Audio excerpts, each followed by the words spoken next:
Honey trap, blackmailing और कत्ल का खूनी खेल। सहारनपुर पुलिस ने किया खुलासा। सहारनपुर जनपद की पुलिस ने एक ऐसी उलझी हुई आपराधिक साजिश का पर्दाफाश किया है जिसने रिश्तों, लालच और अपराध के गठजोड़ को बेनकाब कर दिया है।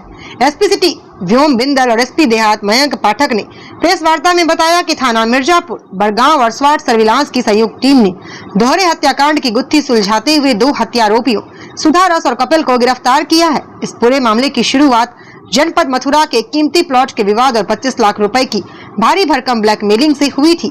पुलिस जांच में यह सामने आया कि मृतक राखी ने मुख्य आरोपी सुधा रस की एक आपत्तिजनक वीडियो बनाकर उसे वायरल करने की धमकी भी दी थी और इसी के एवज में उसे डूडा अधिकारी विक्रांत की हत्या के लिए मजबूर किया। योजना के तहत सुधा रस और राखी ने मिलकर पहले विक्रांत की गोली मारकर हत्या की और शव को बड़गांव क्षेत्र की नदी में फेंक दिया। लेकिन अपराध की यह कहानी यहीं खत्म नहीं हुई। जब बागपत पुलिस ने विक्रांत की गुमशुदगी के मामले में राखी से पूछताछ की तो वह घबरा गई और उसने सुधा रस को ही सारा राज खोलने की धमकी दे डाली। खुद को फंसता देख सुधा रस ने अपने साथी कपिल के साथ मिलकर राखी को रास्ते से हटाने की साजिश रची और उसे पार्टी के बहाने सहारनपुर लाकर हथौड़े और चाकू से उसकी बेरहमी से हत्या कर दी। पुलिस ने तत्परता दिखाते हुए न केवल अज्ञात महिला के शव की शिनाख्त की बल्कि कड़ियों से कड़ियां जोड़ते हुए हत्या में प्रयुक्त टाटा नेक्सॉन कार्ड, लाइसेंस सी पिस्टल, हत्या में इस्तेमाल हथौड़ा, चाकू और खून से सनी टी शर्ट भी बरामद कर ली। देखें स्टार न्यूज़ प्लस के लिए उत्तर प्रदेश के सहारनपुर से वाइस चेयरमैन सलमान अली की ये रिपोर्ट। सहारनपुर में अलग अलग पीरियड में उनके कैसे कनेक्शन जुड़े और कैसे क्या ये 18 तारीख को 18 अप्रैल को थाना बड़गांव क्षेत्र में डेड बॉडी मिलती है। पुलिस को इसकी सूचना मिलती है। वहां पर फोरेंसिक टीम के साथ हम लोगों ने जाके पूरे मौके का मुआयना किया, बॉडी को कब्जे में लेके एक मुकदमा दर्ज कराया। उस बॉडी पे 3 फायर जो आर्म की इंजरी थी, 3 गोलियां उनको लगी थी। पुलिस जो व्यक्ति थे उनको पहचान कराने में लगी हुई थी। अभी तक वो अनआइडेंटिफाइड ही चल रही थी। इसके बाद एक डेड बॉडी हम लोगों को थाना मिर्जापुर क्षेत्र में मिलती है, एक महिला की डेड बॉडी। इसके बाद इस महिला को भी शार्प इंजरी थी, शार्प वेपन से इसको इंजरी थी और वहां के ग्राम प्रधान से तहरीर लेकर एक मुकदमा महिला की हत्या का भी दर्ज कराया गया। ये दोनों डेड बॉडीज अज्ञात में थी और इनको पहचान करने के और पूरे घटनाक्रमों को इनका अनावरण करने के लिए टीमें लगी हुई थी। शुरू में हम लोगों को ये 2 अलग अलग आइसोलेटेड घटनाएं लग रही थी, लेकिन जैसे जैसे हमारी इन्वेस्टिगेशन इसमें आगे बढ़ी तो बाद में हम लोगों को पूरे घटनाक्रम का पता चला और ये दोनों बेसिकली एक ही घटनाक्रम से जुड़े हुए निकले। इसमें पूरा मामला ये निकला कि जो मृतक व्यक्ति थे जिनकी डेड बॉडी मिली थी हम लोग को बड़गांव में, उनको विक्रांत के रूप में आइडेंटिफाई किया गया और जिस महिला की डेड बॉडी मिली थी उनको राखी के रूप में आइडेंटिफाई किया गया। ये दोनों लोग डूडा में काम करते थे। जो महिला है वो कोई एक संविदा कर्मचारी थी डूडा में, बागपत में, और ये जो विक्रांत है वो भी डूडा कर्मचारी थी। इन लोगों के बीच में पिछले कुछ टाइम से आपस में संबंध चल रहे थे और इनके बीच में इस चीज को लेकर विवाद हुआ था कि मथुरा में एक प्लॉट विक्रांत खरीद रहे थे और उस प्लॉट को ये महिला जो है, जो मृतका है, वो अपने नाम कराना चाहती थी। इस चीज को लेकर दोनों के बीच में विवाद चल रहा था। ये जो मृतका है उनके संबंध एक सुधा रस नाम के व्यक्ति जो कि बागपत के ही रहने वाले हैं उनसे भी थे और सुधा रस को मृतका ने ये बताया कि ये विक्रांत को अगर आप हम दोनों लोग मिलके रास्ते से हटा देते हैं तो इसके एवज में हम लोग फिर आगे एक साथ रह पाएंगे। और उसके बाद विक्रांत से लगातार जो दबाव बनाया जा रहा था कि वो जमीन उसके नाम कर दे और कुछ पैसे इस महिला को दे तो उसको हम लोग लेके साथ में रहा जाएगा। तो इसी क्रम में वहां पर इन लोगों ने मिलके विक्रांत की हत्या की बागपत में ही और वहां से फिर दोनों लोग निकले। अपनी एक गाड़ी जो है सुधा रस की, उसको लेकर ये लोग निकले और यहाँ पर बड़गांव क्षेत्र में लोगों ने डेड बॉडी को डिस्पोज कर दिया। इसके बाद इन लोगों के बीच में भी खिटपिट होने लगी। मीनवाइल जो विक्रांत की गुमशुदगी बागपत में दर्ज कराई गई, जिसके क्रम में वहां की पुलिस भी पूछताछ कर रही थी और ये अपने सोर्सेस से पुलिस ने जो डेवलप किया उसके तहत उन महिला को भी, जो मृतका है राखी, उनको भी पूछताछ के लिए बुलाया गया। तो इस बात से आशंकित होकर तो सुधारस ने सोचा कि ये जो महिला तक पुलिस पहुंच रही है तो कहीं ना कहीं आज नहीं तो कल पुलिस हम तक भी पहुंचेगी।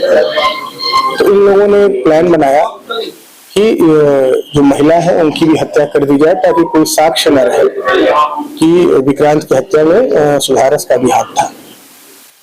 तो फिर एक प्लानिंग की गई। जो सुधारस ने जो महिला है मृतका, उनको बताया कि हम लोग चल के एक फार्म हाउस में पार्टी करते हैं, और उनके साथ एक व्यक्ति और है जो कपिल नाम का व्यक्ति है, जिसकी जान पहचान थी एक फार्म हाउस वाले से। तीनों लोगों ने मिलकर एक पार्टी करने का प्लान बनाया, परंतु उस पार्टी करने के प्लानिंग के पीछे जो उद्देश्य था सुधारस का कि वहीं पे जाकर इस महिला की हत्या कर दी जाएगी।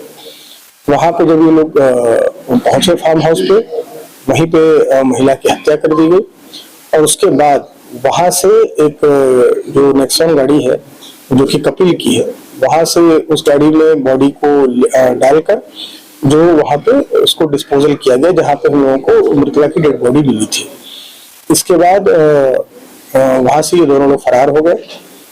जो विक्रांत की हत्या हुई थी वो लाइसेंसी पिस्टल जो राखी के नाम से थी 32 बोर की, उससे की गई थी, और जो राखी की हत्या की गई वो हथौड़े और चाकुओं से की गई, जिसको पहले से ही सुधारस ने इकट्ठा करके रखा हुआ था।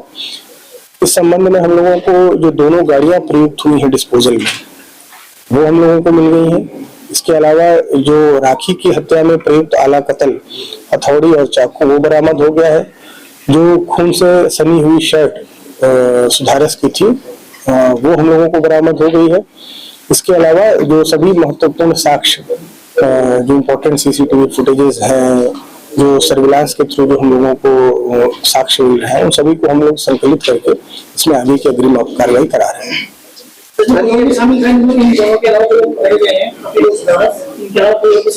नहीं, अभी ये इन लोगों का ही एक ग्रुप था, तो इस ग्रुप इन्होंने ही ये घटना की है। ये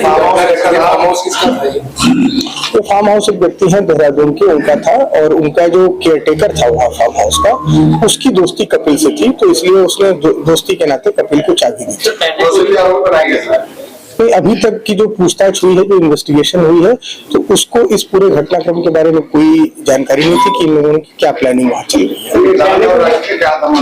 जी,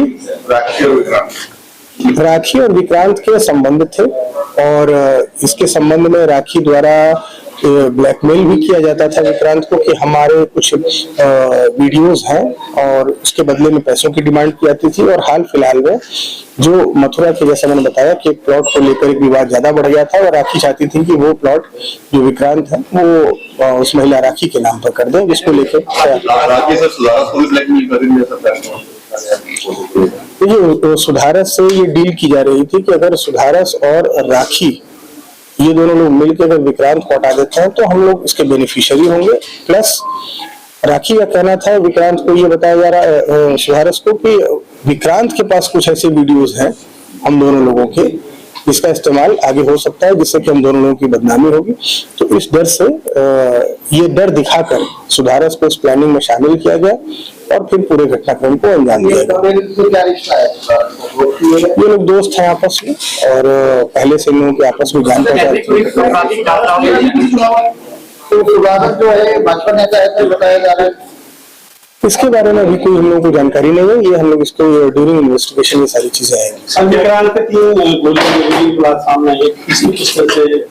वो राखी की ही लाइसेंसी पिस्टल है जिससे वो तीनों गोलियां चली थी।